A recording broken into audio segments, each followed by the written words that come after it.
Voilà, vous venez de signer avec la collectivité de Corse et l'État le projet partenarial d'aménagement de l'avenue Noël Franchini. Ce projet inclut le projet Adoma. Que pouvez-vous nous en dire? Ce projet de partenariat d'aménagement, c'est un projet de renouvellement urbain dans lequel il est traité évidemment la question de l'habitat. Il était question pour nous aujourd'hui de recentrer le dossier Adoma dans cette réflexion plus globale de renouvellement urbain.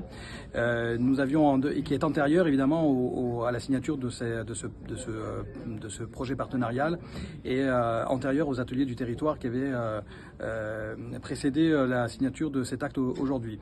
Ce projet il s'est orienté aujourd'hui plus conformément aux prescriptions que nous avons établies dans le cadre du plan local de l'habitat qui accorde une priorité au titre du logement social en direction des personnes vivant seules qui sont dans une situation vulnérable et en direction aussi des primo-accédants, nos jeunes actifs, étudiants également. Et donc ce projet aujourd'hui il s'oriente conformément à des besoins du territoire, à savoir une résidence sociale.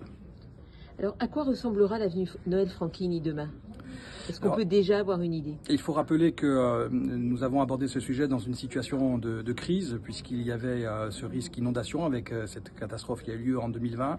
Donc la clé d'entrée de ce dossier était une clé d'entrée liée à la sécurité hydraulique. Et puis nous avons effectivement fait un état des lieux à travers cet atelier des territoires d'une zone de la ville, d'un quartier de la ville, et qui était concerné par un sujet plus large de renouvellement urbain, où il est question, évidemment, je l'ai évoqué tout à l'heure, la question de l'habitat, mais la question aussi des plans de déplacement urbain, de la voirie, de la question aussi de l'attractivité commerciale. Il y a un parti pris aussi autour de la revégétalisation et puis de la fonction que doit avoir ce quartier dans une zone qui fait l'objet de mutations très importantes à proximité de Saint-Joseph, qui est donc l'entrée de ville, et à proximité aussi de Mezzaville, puisque cette artère de la ville a joué le rôle d'un boulevard et il faut aujourd'hui lui redonner une signification, un signifiant en termes d'aménagement. Donc on est bien sur une thématique complexe qui nécessite effectivement le concours de toutes les parties prenantes intéressées par ce projet de renouvellement urbain.